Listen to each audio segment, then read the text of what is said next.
By John Campbell, BBC Newsnight economics business editor. Image copyright Reuters. Image caption. Parts of Bombardier's series planes are made in Belfast. The U.S. Department of Commerce has again ruled against aerospace firm Bombardier in its dispute with rival Boeing.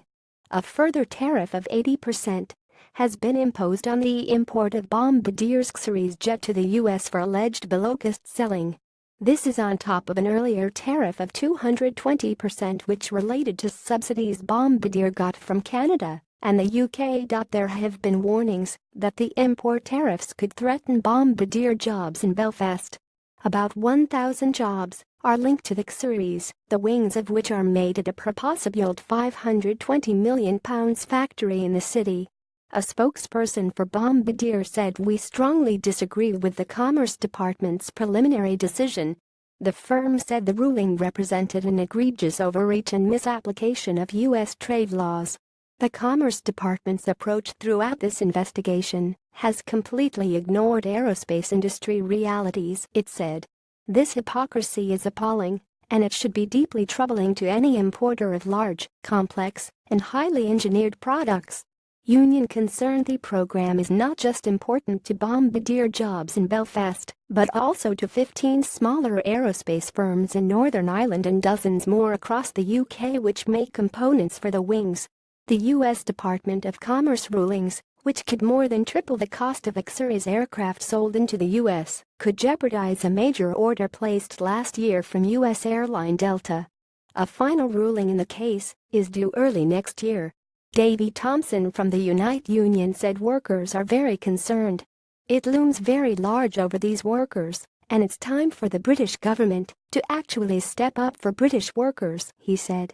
"We see the British government being bullied by Boeing. The EU needs to step in because effectively they are being bullied too. It needs to stop, and it needs to stop now." Media playback is unsupported on your device. Media caption. The history of Bombardier in Northern Ireland. A government spokesperson described the latest development as disappointing, but said it was hardly surprising given last week's preliminary ruling sided with Boeing. As with the investigation into subsidies, this is only the first step in the process, they added. Since the interim finding, we have had further cabinet-level engagement with the U.S. administration and Canadian government. We continue to make all efforts alongside the Canadian government to get Boeing to the table to resolve the case. Avoidable outcome. In a statement, Boeing said today's decision follows a fact-based investigation by the Commerce Department, and it validates Boeing's dumping complaints regarding Bombardier's pricing in the United States. This was an avoidable outcome within Bombardier's control. The laws governing global trade are transparent and well known. U.S. Secretary of Commerce Wilbur Ross said the United States is committed to free, fair and reciprocal trade with Canada, but this is not our idea of a properly functioning trading relationship. We will continue to verify the accuracy of this decision while doing everything in our power to stand up for American companies and their workers.